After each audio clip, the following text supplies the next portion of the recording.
Qual a importância e a necessidade de uma catequese sólida na vida do católico? E qual o melhor modo de educar na fé? É uma pergunta fundamental e eu quero respondê-la citando Oséias, capítulo 4, versículo 6. O meu povo está sendo destruído porque lhe falta conhecimento. Eu vou ler em outra tradução. O meu povo perece por falta de conhecimento. E aí o versículo continua.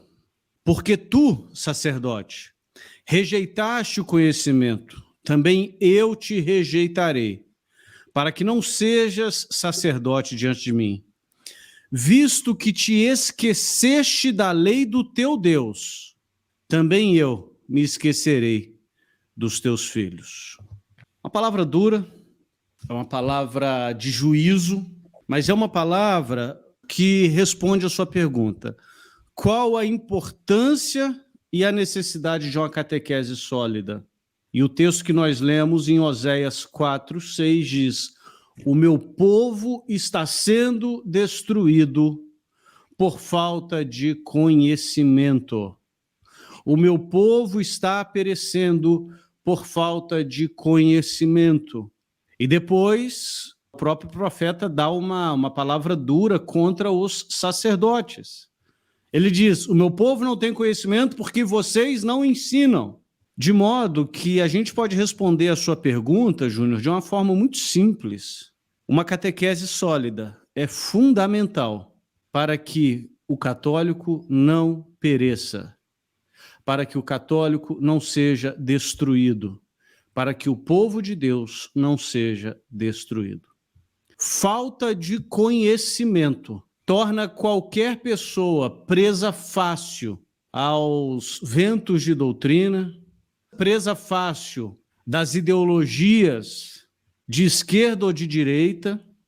Eu conheço muito católico esquerdista, marxista, e eu lamento por isso, porque a Igreja Católica já se pronunciou dizendo que a fé cristã e o marxismo são incompatíveis. Mas eu vejo muitos católicos achando que a solução é o capitalismo, é o liberalismo econômico. A salvação é o liberalismo econômico. E também não é.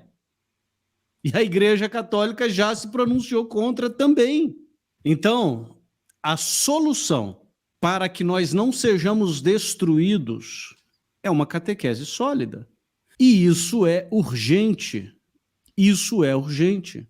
Quantas e quantas pessoas abandonam a Igreja Católica e vão, por exemplo, para outras igrejas, para outras comunidades cristãs, trocando a Eucaristia, o corpo e o sangue de Jesus, por um símbolo da Eucaristia. E aqui eu não estou nem sendo desrespeitoso, porque são os próprios protestantes que dizem que aquilo é um símbolo.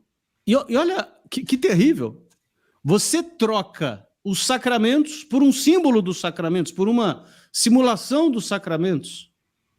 Você troca o sacrifício eucarístico, que é a verdadeira adoração ao Pai, por uma reunião de oração.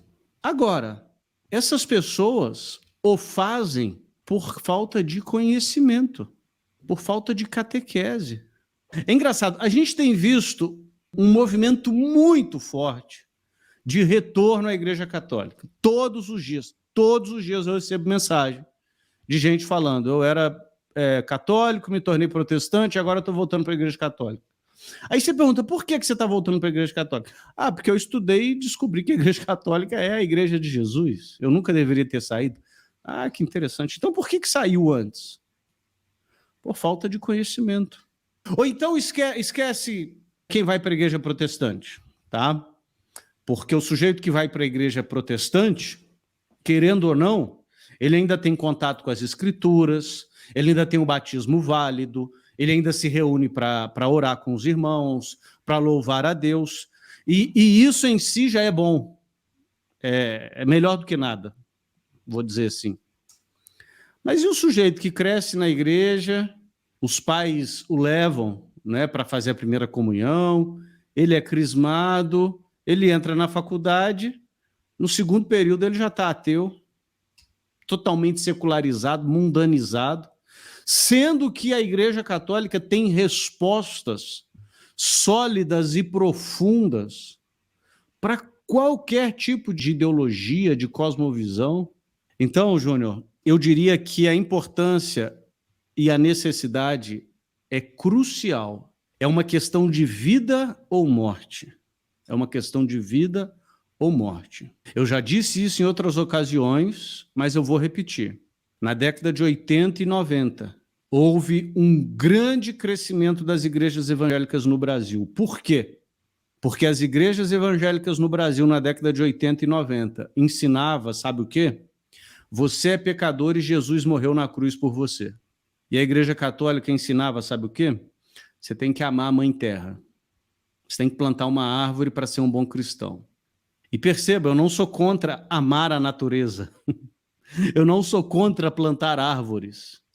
O cuidado da ecologia é parte do cristianismo, mas o cuidado com o meio ambiente é uma consequência do evangelho, não é o evangelho. Eu vou repetir. O cuidado com a natureza é uma consequência do evangelho, não é o evangelho.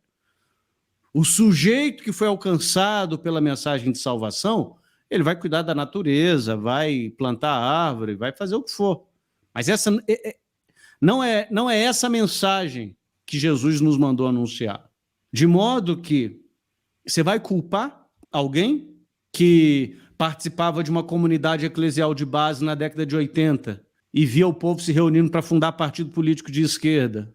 E aí ele ia na igreja evangélica que o parente dele convidou, ele ouviu o pastor falando, você é pecador e Jesus morreu na cruz por você. Eu não culpo.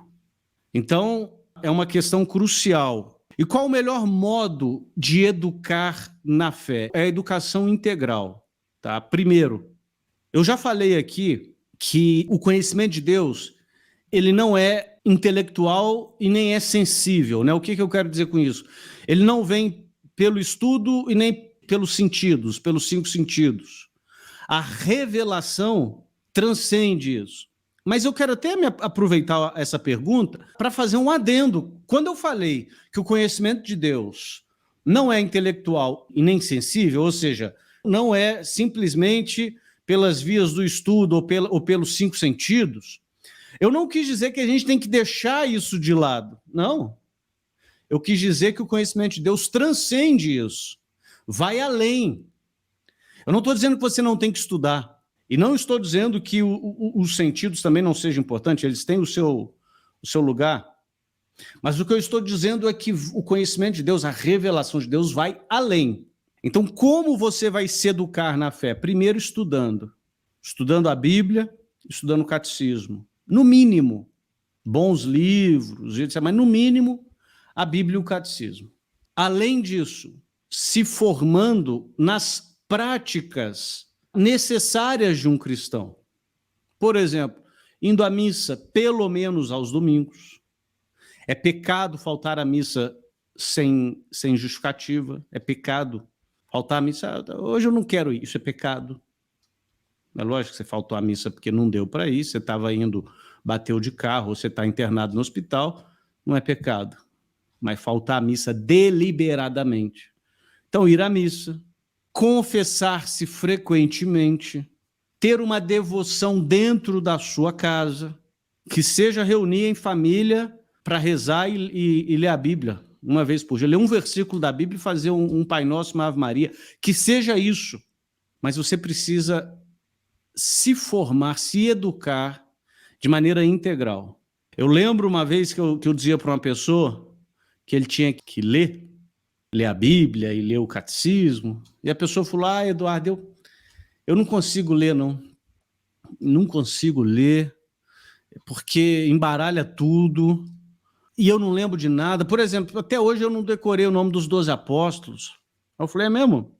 Aí ele falou, é. Aí eu falei, então deixa eu te fazer uma pergunta. Qual que era a escalação do Brasil em 94? Aí ele, Tafarel, Jorginho, Aldair, Márcio Santos, Leonardo foi expulso, entrou o Branco, Zinho, Mazinho, Raí, Bebeto, Romário. Engraçado. Você não decora nada, então? Você não aprende nada? Ele viu que eu encurralei ele. É claro que você aprende, é só você querer.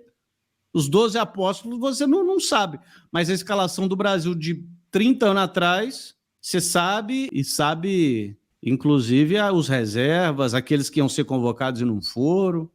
Enfim, uma catequese sólida na vida de um católico é uma questão de vida ou morte.